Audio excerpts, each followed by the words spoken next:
exactly are they? Am I too young to remember you? No, yeah. They're still going. Well, lots of people remember them, perhaps back in the day, but they are a massive saving product, which is from National Savings and Investments, NS&I. And instead of paying interest on your investment, what happens for every pound that it goes into a monthly prize draw, right? And you could win tax-free prizes between £25 and £1 million.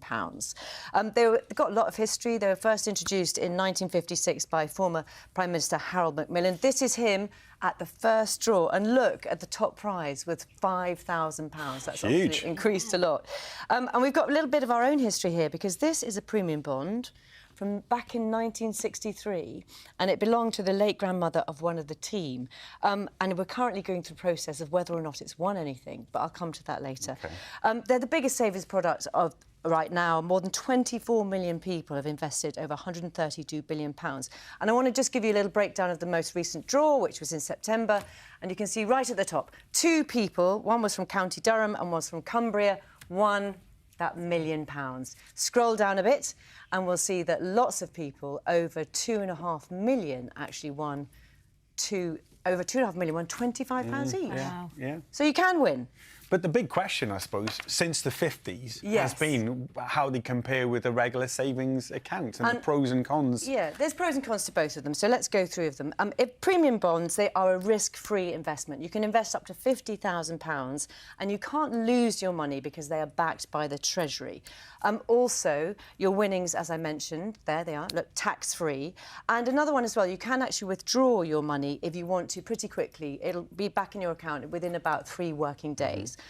Of course, there are cons as well. There are no guaranteed return. That's the thing about premium bonds. You could have thousands of pounds invested for literally decades and not win.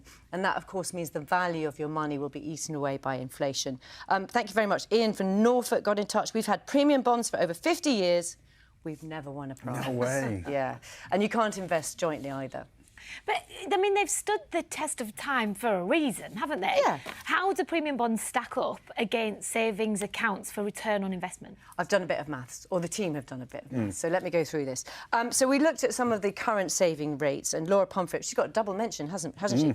She was here last Monday. Good stuff, actually. And she looked at 3 top saving rates, and as of last Monday, they were Kahoot at 4.4%, Charter Savings Bank at 4.32%, Chase Bank at 4.75%. So what we did is we took an average of all those 3 and we got to 4.5%. And then we imagined that we invested £5,000 in savings at 4.5% for 3 years.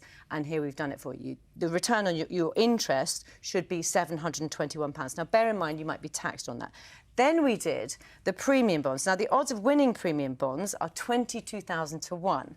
So we put in £5,000 and we did the average annual return rate. So if you had average luck... This is a bit crystal ball-y, isn't it? Yes, with the luck. you could not win. Yeah. Exactly. So if you had average luck, you invested £5,000 in premium bonds over 3 years, your potential, and it is potential return, could be £570. So, you know, it's up to you to judge what you want to do, isn't it? It's a bit more fun.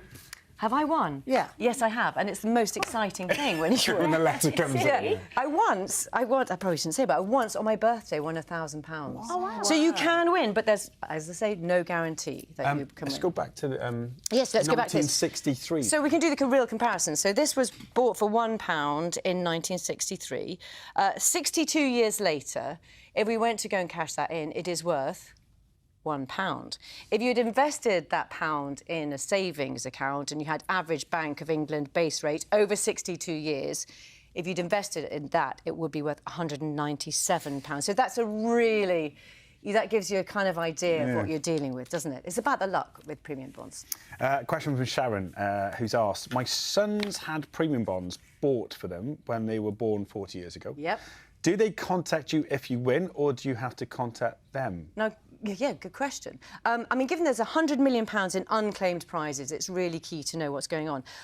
National Savings and Investments, NS&I, say they contact everyone who has won. And the way they do that depends on when you bought your premium bonds. So if you bought in recent years, it's more likely that you'll have an online account. You can easily look up what you've won, what haven't you won, and your prizes go straight into your bank, because you can set it up so your prizes go straight into your bank.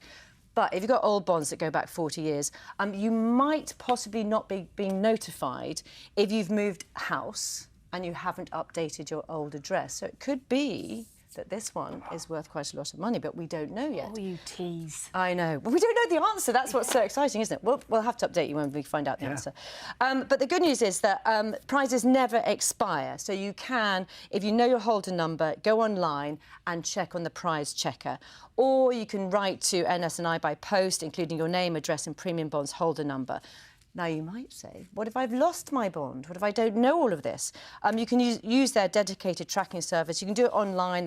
Actually, they say easier online, but you can download this form and give them lots of different information. And they say within 1 month, they should get back to you. Your name, your current address, really importantly, your addresses you've had before and what you want them to trace for you. There'll be loads of people thinking, I should do that because I'm sure I got some at a christening or whatever. You should do that, absolutely. You said they don't expire, but this leads us on to Carol's question. Carol got in touch to say, if premium bonds are premium bonds transferable if someone who has them dies? That's an excellent question, Carol. Thank you so much for getting in touch. And the short answer to that is no, they are not transferable. So if someone who has some of them passes away, they need to be cashed in and then added to the value of their estate, including as well any unclaimed prize money. But they don't get lost, they get transferred into their estate. So they cannot be transferred to anybody else. And I love this idea. I didn't know this. You can keep premium bonds in the drawer for up to a year after someone dies. So you could, if you wanted to, just keep them in there, but after that they have to be cashed out. And I just think my learning from all of this is, if you think you have them, if you've had them in the past, you've lost them, please do go through the tracking. Just never know. Form. And we will be doing this with this lovely little £1 premium bond. You must let us know, yeah. Yeah. Well, they might not. I mean, if they've won $1 million.